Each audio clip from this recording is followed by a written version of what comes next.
এই ভুল হিসেব এবং এই যে নিউট্রালাইজেশনটা 15% কমিয়ে দেওয়ার যে আবেদন রাজ্য সরকার করেছেন তার বিরুদ্ধে আমাদের বক্তব্য থাকবে।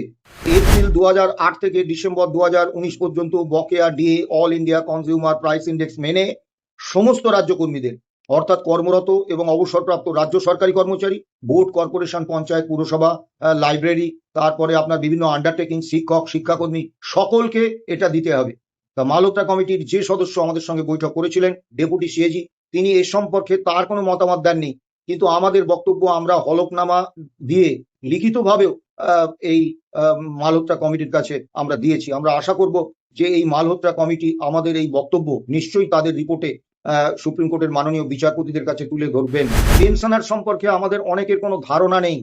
অনেকে মনে করেন পেনশনার মানে বেশ মোটা টাকার একটা পেনশন তারা পান, তাদের খুব সুন্দরভাবে সংসার চলে যায়। একদম ভুল ধারণা। অনেক পেনশনার তারা 1000 টাকা পেনশন পান, 1500 টাকা, 2000 টাকা, 2500 টাকা পেনশনের অনেক পেনশনার রয়েছেন। একটা বড় অংশ পেনশনারের পেনশন হচ্ছে 5000 টাকার নিচে, তারপরে আর একটা বড় অংশে পেনশনার 10,000 টাকার নিচে। তাদের এই উচ্চ দ্রব্যমূল্যের বাজারে তাদের জন্য অন্য কোনো সরকারি সুযোগ সুবিধা নেই। আগের সরকার এবং বর্তমান সরকার একই কর্মী বিদ্বেষের নীতিতে বর্তমান সরকার আরো ব্যাপকভাবে এই সুপ্রিম কোর্টের রায় কার্যকর করার ক্ষেত্রে একটা বিলম্বিত লয় নিয়েছেন। 2028 পর্যন্ত, আগের সরকার বলেছিলেন 2026 ডিসেম্বর, এই সরকার বলছেন 2028 সাল পর্যন্ত তারা টাকা দেওয়ার জন্য সময় চাইছেন সুপ্রিম কোর্টে। আপনারা সবাই ঐক্যবদ্ধ যৌথ কর্মচারী আন্দোলনের পক্ষে সওয়াল করুন এবং কাজ করতে গেলে ভুল হয়, যারা ভুল করছেন তাদেরকে সবিনয়ে তাদের সম্মান রেখে তাদের ভুলটা চোখে আঙুল দিয়ে দেখিয়ে দিন, কারণ সমালোচনা মানুষকে ঋদ্ধ করে, তাকে আরো সমৃদ্ধ করে এবং সঠিক সিদ্ধান্ত নিতে তাকে সাহায্য করে। কিন্তু এমন কোনো মন্তব্য করবেন না যাতে ব্যক্তিগতভাবে তাদের বিশ্বাসযোগ্যতা নিয়ে কর্মচারী মহলে প্রশ্ন জেগে যায়, কারণ তাহলে কিন্তু তাদের আহ্বানে আর বেশি সংখ্যায় কর্মচারী আন্দোলনে আসবেন না, সেটা কিন্তু ঐক্যবদ্ধ আন্দোলনের ক্ষেত্রে ক্ষতি। আমরা বহুবারই আপনাদের বলেছি, আমাদের ঈশ্বর, আমাদের আল্লাহ, আমাদের যিশু হচ্ছেন আপনারা কর্মরত এবং অবসরপ্রাপ্ত রাজ্য সরকারি কর্মচারীরা, বোর্ড, কর্পোরেশন, পঞ্চায়েত, পুরসভা, শিক্ষক, শিক্ষাকর্মী থেকে শুরু করে আন্ডারটেকিংস, এই সমস্ত কর্মচারী, কর্মরত এবং অবসরপ্রাপ্ত কর্মচারীরা যারা গ্র্যান্ট ইন এড ইনস্টিটিউশনস এর কর্মী, আপনারা প্রত্যেকেই অত্যন্ত উৎকণ্ঠায় আছেন। সেই উৎকণ্ঠার শরিক আমরাও।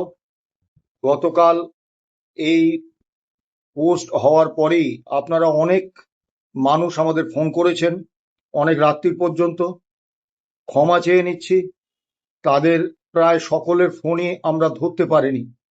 তার কারণ আমাদের প্রধান লক্ষ্য ছিল যাতে যে কোনো ভাবে হোক অন্তত আমাদের আইনজীবী ফিরদৌস শামীমকে আমরা সুপ্রিম কোর্টে হাজির করতে পারি।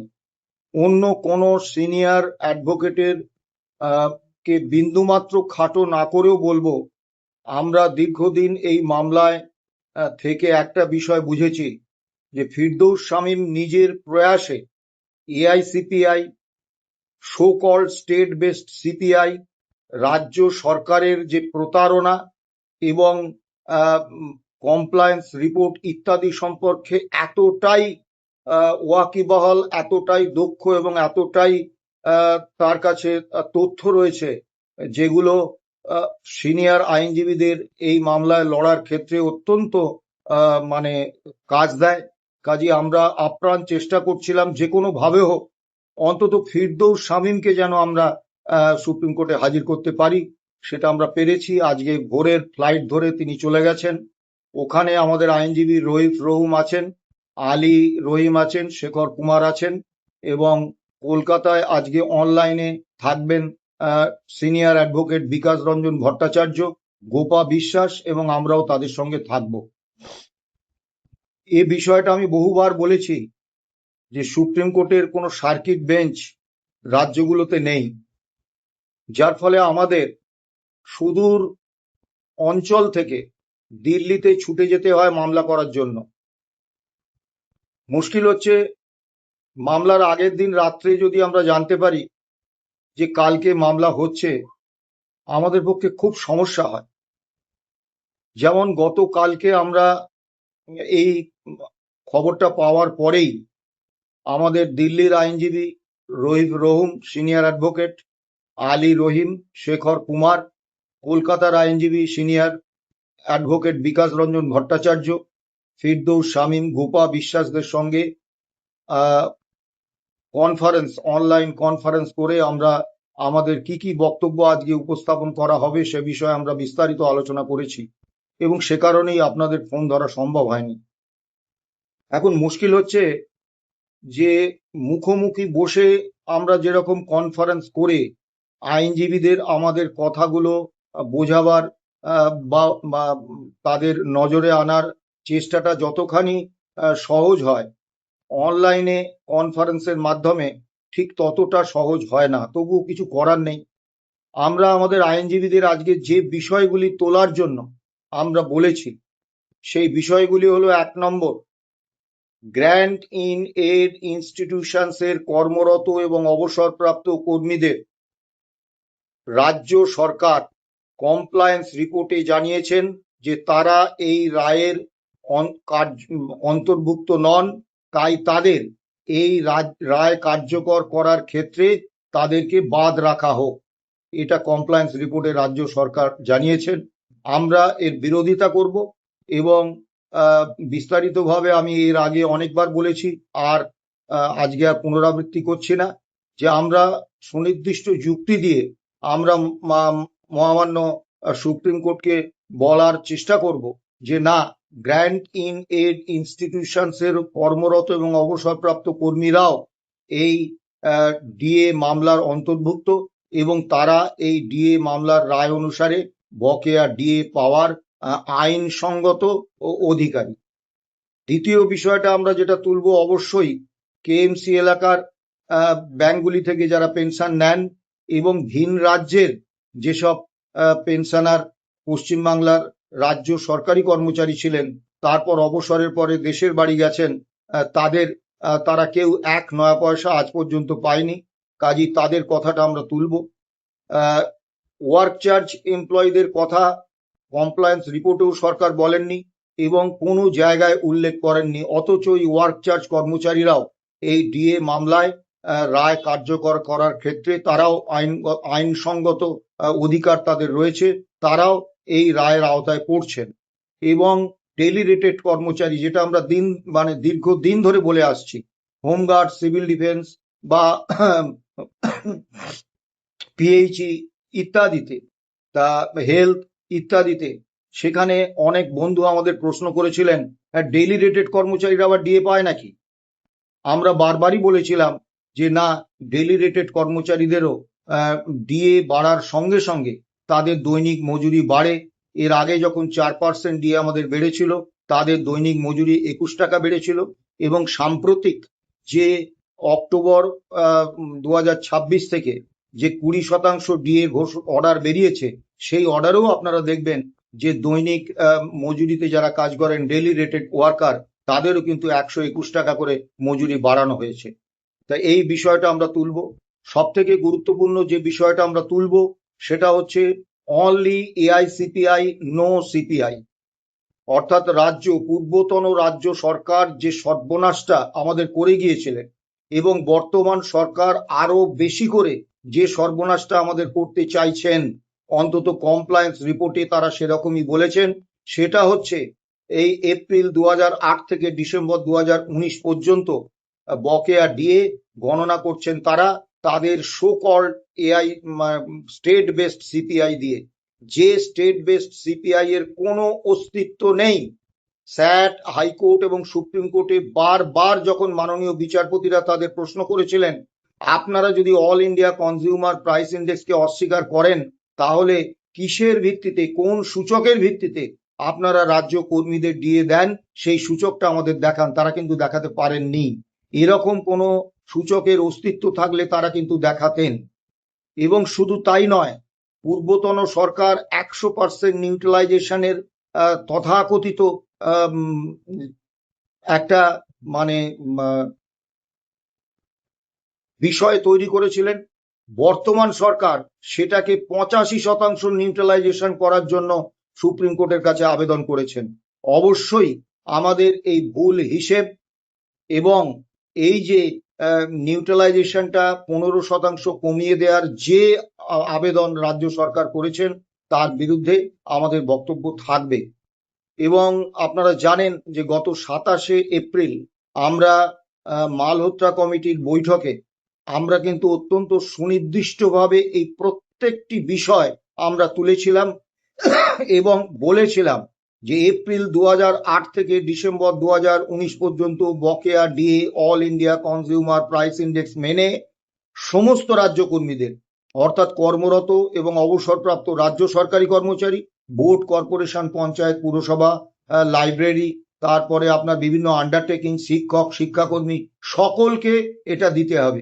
তা মালহোত্রা কমিটির যে সদস্য আমাদের সঙ্গে বৈঠক করেছিলেন ডেপুটি সিএজি, তিনি এ সম্পর্কে তার কোনো মতামত দেননি, কিন্তু আমাদের বক্তব্য আমরা হলফনামা দিয়ে লিখিতভাবেও এই মালহোত্রা কমিটির কাছে আমরা দিয়েছি। আমরা আশা করব যে এই মালহোত্রা কমিটি আমাদের এই বক্তব্য নিশ্চয়ই তাদের রিপোর্টে সুপ্রিম কোর্টের মাননীয় বিচারপতিদের কাছে তুলে ধরবেন। আমরা একটা কথা অত্যন্ত সুনির্দিষ্টভাবে বলতে চাই যে আমরা মামলার প্রথম দিনকে যে কথা বলেছিলাম যে আমরা কোনো অবস্থাতেই মামলা ছেড়ে যাব না, শেষ দেখে ছাড়বো। আজকেও সেই একই কথা আপনাদের বলছি। আপনাদের উৎকণ্ঠা, আপনাদের উদ্বেগ, আপনাদের হতাশা আমরা বুঝি, আমরা অনুভব করি। এবং সব থেকে দুর্ভাগ্যের বিষয়, যেটা আমি মাননীয় মুখ্যমন্ত্রীকে 1 জুনের বৈঠকে অত্যন্ত সুনির্দিষ্টভাবে বলেছিলাম, যে পেনশনার সম্পর্কে আমাদের অনেকের কোনো ধারণা নেই। অনেকে মনে করেন পেনশনার মানে বেশ মোটা টাকার একটা পেনশন তারা পান, তাদের খুব সুন্দরভাবে সংসার চলে যায়। একদম ভুল ধারণা। অনেক পেনশনার তারা 1000 টাকা পেনশন পান, 1500 টাকা, 2000 টাকা, 2500 টাকা পেনশনের অনেক পেনশনার রয়েছেন। একটা বড় অংশ পেনশনারের পেনশন হচ্ছে 5000 টাকার নিচে, তারপরে আর একটা বড় অংশের পেনশনার 10,000 টাকার নিচে। তাদের এই উচ্চ দ্রব্যমূল্যের বাজারে তাদের জন্য অন্য কোনো সরকারি সুযোগ সুবিধে নেই। এমনকি কর্মরত কর্মচারীদের যে বছরে একটা ইনক্রিমেন্ট হয় 3%, সেটাও তারা পান না। ফলে তাদের বেঁচে থাকাটা আক্ষরিক অর্থে অত্যন্ত কঠিন, অত্যন্ত ভয়ঙ্কর। যারা এই অবস্থার মধ্যে পড়েননি এবং যারা এই সব পেনশনারদের সম্পর্কে তথ্য রাখেন না, তাদের পক্ষে তাদের যন্ত্রণাটা অনুভব করা সম্ভব নয়। অনেক পেনশনার তারা 90, 92, 94 বছর বয়স, তারা আশা করে আছেন যে দ্রুত সুপ্রিম কোর্টের এই রায় মেনে তাদের যে বকেয়া ডিএটা, যেটা তাদের অধিকার, সেটা তাদের দেয়া হবে। কিন্তু অত্যন্ত স্পষ্টভাবেই বলছি, আগের সরকার এবং বর্তমান সরকার একই কর্মী বিদ্বেষের নীতিতে বর্তমান সরকার আরো ব্যাপকভাবে এই সুপ্রিম কোর্টের রায় কার্যকর করার ক্ষেত্রে একটা বিলম্বিত লয় নিয়েছেন। 2028 পর্যন্ত, আগের সরকার বলেছিলেন 2026-এর ডিসেম্বর, এই সরকার বলছেন 2028 সাল পর্যন্ত তারা টাকা দেওয়ার জন্য সময় চাইছেন সুপ্রিম কোর্টে। ফলে অত্যন্ত দুর্ভাগ্যের হলেও এটা সত্যি যে রাজ্য কর্মীদের অবস্থাটা কিন্তু খুব খারাপ, অত্যন্ত সঙ্গীন। এই পরিস্থিতিতে দাঁড়িয়ে আমাদের আইনজীবীরা সুপ্রিম কোর্টে তাদের সওয়াল রাখবেন এবং অত্যন্ত বলিষ্ঠভাবেই এই সমস্ত বক্তব্য তারা তুলে ধরবেন। কিন্তু একটা আশঙ্কা আমাদের আছে যে 23শে আগস্ট এই বেঞ্চের অন্যতম বিচারপতি মাননীয় সঞ্জয় কারোল অবসর গ্রহণ করছেন। স্বাভাবিকভাবে তার বেঞ্চে বিপুল মামলার চাপ। আমরা সুপ্রিম কোর্টে দীর্ঘদিন যাতায়াতের সুবাদে এবং শুনানিতে থাকার সুবাদে আমরা একটা জিনিস বুঝেছি, যে অবসরের আগে মাননীয় বিচারপতিদের উপর কি পরিমাণ চাপ পড়ে তাদের বেঞ্চে থাকা মামলাগুলো নিষ্পত্তি করার জন্য। সেক্ষেত্রে আরো অনেক মামলা, যেহেতু আমরা এই মামলার সঙ্গে সংশ্লিষ্ট, আমরা এই মামলার ব্যাপারটাই আমাদের কাছে সর্বোচ্চ অগ্রাধিকার। কিন্তু অন্য বিভিন্ন অতি গুরুত্বপূর্ণ মামলাও তাদের এজলাসে রয়েছে, এবং সেক্ষেত্রে আমাদের আইনজীবীরা কতটা সময় পাবেন, সমস্ত কিছু বিস্তারিতভাবে বলার সুযোগ পাবেন কিনা, সেটা নিয়ে একটা আশঙ্কা আমাদের আছে। তবুও আমরা বলবো যে আমাদের চেষ্টার কোনো ত্রুটি থাকবে না। আর বিশ্বাস করুন, আমরা অনেক চেষ্টা করেছিলাম যাতে আমি, আমাদের সংগঠনের সাধারণ সম্পাদক মলয় মুখোপাধ্যায়, সিনিয়র অ্যাডভোকেট বিকাশ রঞ্জন ভট্টাচার্য, গোপা বিশ্বাস, আমরা সুপ্রিম কোর্টে যেতে পারি। কিন্তু আমরা এই অল্প সময়ে রাত্রিবেলা জেনে তারপরে আমরা সেভাবে কোনো ব্যবস্থা করতে পারিনি, আমাদের ব্যর্থতা, আমরা ক্ষমা চাইছি। আমরা সুপ্রিম কোর্টে যেতে পারছি না আজকে, কিন্তু অনলাইনে সিনিয়র অ্যাডভোকেট বিকাশ রঞ্জন ভট্টাচার্য, গোপা বিশ্বাস থাকবেন। আমরা অনলাইনে তাদের সঙ্গেই থাকবো, তাদের চেম্বারেই আমরা বসে এই সুপ্রিম কোর্টের মামলা আমরা দেখব, এবং তারপরে নিশ্চয়ই আমাদের মতামত আমরা জানাবো। আর সুপ্রিম কোর্টে আমাদের অন্যতম সিনিয়র অ্যাডভোকেট রহিব রহুম আছেন, এবং ফিরদৌস শামীম আজকে ভোরের ফ্লাইটে চলে গেছেন, কাজেই তিনি থাকবেন। আমরা আশাবাদী যে আমাদের আইনজীবীরা আমাদের বক্তব্য তুলে ধরবেন। সব শেষে একটা কথা আপনাদের বলবো, যে আমরা confederation of state government employees এর পক্ষ থেকে 2016 সালে যে কথা বলেছিলাম, আজও সেই একই কথা বলছি, যে আমরা শেষ দিন পর্যন্ত ছাড়বো। কোনো চাপ, কোনো রাজরোষ, এগুলোর তোয়াক্কা না করে আমরা আপনাদের জন্য আইনি লড়াইটা যেমন লড়ে যাব, তেমনি আন্দোলনে নামার প্রস্তুতিও আমরা নিচ্ছি। বিভিন্ন সংগঠনের সঙ্গে আলাপ আলোচনা চলছে, এবং গ্র্যান্ট ইন এড ইনস্টিটিউশনস গুলির ক্ষেত্রে আমি পুরো বিষয়টা স্পষ্ট করছি না। তাদের বিভিন্ন সংগঠনের সঙ্গে আমাদের আলোচনা চলছে, এবং যদি আজকের এই সুপ্রিম কোর্টের শুনানিতে গ্র্যান্ট ইন এড ইনস্টিটিউশনস এর পক্ষে কোনো আশাপ্রদ কিছু বক্তব্য বা নির্দেশ সুপ্রিম কোর্ট থেকে না আসে, বা যদি আজকে সুপ্রিম কোর্টে সেইভাবে কেএমসি এলাকার পেনশনার বা ভিন রাজ্যের পেনশনার বা অন্যান্য যারা পাননি তাদের কথাটা যদি সেভাবে তুলে ধরা না যায়, এবং যদি সুপ্রিম কোর্ট সময়াভাবে আমাদের এই মামলার বিস্তারিত শুনানি না করতে পারেন, তাহলে কিন্তু আমরা গ্র্যান্ট ইন এড এর ইনস্টিটিউশনস এর প্রত্যেকটি ক্ষেত্রের কর্মচারী সংগঠনগুলোর সঙ্গে কথা চালাচ্ছি। আগামী দিনে কিন্তু একটা বড়, খুব অদূর ভবিষ্যতে একটা বড় পদক্ষেপ কিন্তু নেওয়া হবে। যেহেতু বিষয়টা আলাপ আলোচনার স্তরে আছে, এবং যেহেতু বিষয়টা নিয়ে সুপ্রিম কোর্টে আজকে মামলার গতি প্রকৃতির উপর সেটা নির্ভর করছে, তাই বিস্তারিত আপনাদের বললাম না। কিন্তু একটা কথা আমি অত্যন্ত স্পষ্টভাবে বলছি, আমরা আগেও ছিলাম, এখনো আছি, অতীতেও থাকবে। আর একটা কথা এই প্রসঙ্গে আমি আপনাদের বলবো, সেটা হচ্ছে আমার বিভিন্ন ভিডিওতে আমি একটা জিনিস লক্ষ্য করছি, কিছু কর্মচারী নেতা সম্পর্কে বিরূপ মন্তব্য করছেন। আপনারা দয়া করে আমার ভিডিওর মন্তব্যে এই ধরনের কোনো মন্তব্য করবেন না, কারণ আন্দোলন বা লড়াই আমাদের অদূর ভবিষ্যতে করতেই হবে। যে যতটাই সরকারের প্রতি আস্থাশীল থাকুন না কেন, আমরা সরকারের এই কমপ্লায়েন্স রিপোর্টে এবং যে ডিএ ঘোষণা হয়েছে অল ইন্ডিয়া কনজিউমার প্রাইস ইন্ডেক্সকে তুড়ি মেরে উড়িয়ে দিয়ে, তাতে আমরা একটা বিষয় অত্যন্ত নিশ্চিত, এবং যেভাবে সপ্তম বেতন কমিশনের বিষয়টাকে বিলম্বিত করা হচ্ছে সেই ক্ষেত্র থেকে, এবং আমাদের যে বলার অধিকার সেটা পর্যন্ত সরকার কেড়ে নিচ্ছেন। শুধু তাই নয়, স্মার্ট মিটার বাধ্যতামূলক করা বা ওই যোগ দিবসে বাধ্যতামূলক অংশগ্রহণের মতো নির্দেশ বার করার মধ্য দিয়ে সরকার আমাদের ব্যক্তিগত স্পেসে ঢুকে পড়তে চাইছেন। সেক্ষেত্রে আমি অন্তত নিশ্চিত যে আর বেশি দিন সরকারের উপর আস্থা রেখে সরকারকে নিঃশর্ত সমর্থন দেওয়ার সুযোগ আর কর্মচারী সংগঠনগুলো পাবেন না। সেক্ষেত্রে আমাদের তো ঐক্যবদ্ধ আন্দোলন করতে হবে। সেই আন্দোলনে নেতৃত্ব বা কর্মচারী বা অবসরপ্রাপ্ত কর্মচারী তারা চাঁদ, মঙ্গল গ্রহ বা ইথিওপিয়া, উগান্ডা, আমেরিকা, রাশিয়া থেকে আসবেন না। তারা যারা ছিলেন, নতুন নিয়োগ হয়নি, ফলে যারা বিগত সরকারের আমলে আন্দোলন করেছিলেন তাদেরকে নিয়েই আন্দোলন হবে। এখন যদি আপনাদের কোনো ভূমিকায় তাদের যদি মনে একটা দ্বিধা দ্বন্দ্ব তৈরি হয়, তাদের বিশ্বাসযোগ্যতা নিয়েই যদি প্রশ্ন উঠে যায়, তাহলে কিন্তু আগামী দিনে ঐক্যবদ্ধ লড়াই আন্দোলনের ক্ষেত্রে ক্ষতি হবে। আমি যে কোনো নেতার সমালোচনা করতেই পারি, এবং সমালোচনা করার ক্ষেত্র যে একদম নেই তাও নয়, কিন্তু দিনের শেষে আমাকে ভাবতে হবে যে আমি অমুক নেতার সমালোচনা করে ফেসবুক পোস্ট করলাম, তাতে আমার দিনের শেষে কি প্রাপ্তি হলো।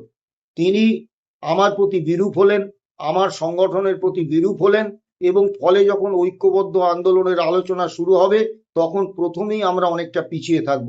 তাই বলছি, আপনারা সবাই ঐক্যবদ্ধ যৌথ কর্মচারী আন্দোলনের পক্ষে সওয়াল করুন, এবং কাজ করতে গেলে ভুল হয়, যারা ভুল করছেন তাদেরকে সবিনয়ে তাদের সম্মান রেখে তাদের ভুলটা চোখে আঙুল দিয়ে দেখিয়ে দিন।